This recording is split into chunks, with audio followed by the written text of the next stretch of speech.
I'm in a BMW M2, next to me is an M4, next to that is an M5 30 Yara, next to that is an M6. Now, I want to compare the performance over a standing quarter mile as you move up the M car range.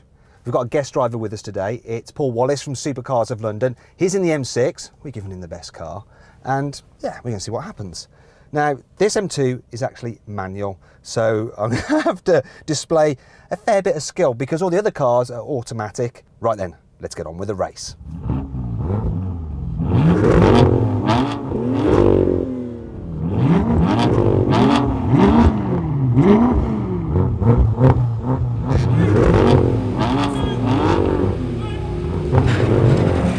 Oh, I'm away first. Come on, me! Come on, me!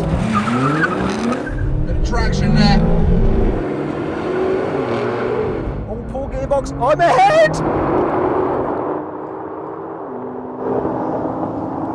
No! No! No! No, no, no, no! No!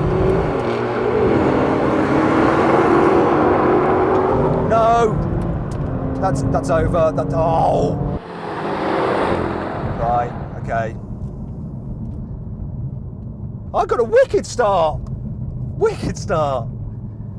Anyone who thinks that an M2 is in any way, shape or form almost as fast as an M4 just saw what happened there. So what did happen? Well, the M4 covered the quarter mile in 12.5 seconds, the M5 did it in 12.6 seconds, the M6 managed 12.7 seconds, and the M2 took 13.2 seconds. Soon we'll be seeing how these cars compare in a rolling race, but first, let's talk about numbers. The M2 costs from £46,000 and it has a 3-litre straight-six engine with a single turbocharger. It produces 370 horsepower and 500 newton meters and weighs 1,570 kilograms. I timed it from 0 to 60 miles an hour in 5.2 seconds. This M4 competition pack costs from £62,000.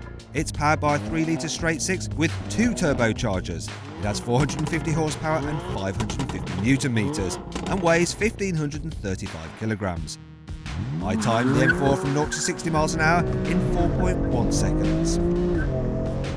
This M5 30 Yara is powered by a 4.4-litre twin-turbo V8, which produces 600 horsepower and 700 newton meters, and it weighs 1,870 kilos. I timed it from 0 to 60 in 4.4 seconds. It cost £91,000 when it was released in 2015. You can't buy it new, as the all-new, all-wheel drive M5 will be on sale soon.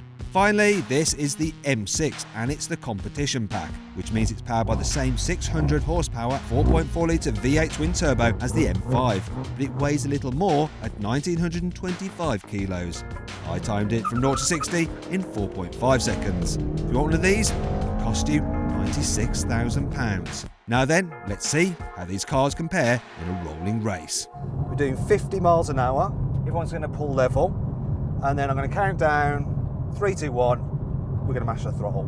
Now, because I'm starting the race and I'm in a manual, I'm pre-selected in third, so nicely in the power band.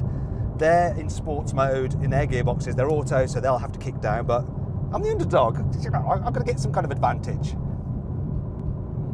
Everyone's level. 3, 2, 1, go! Come on!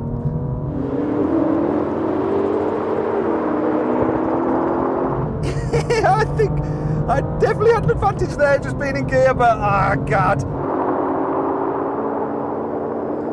The M4's got me now.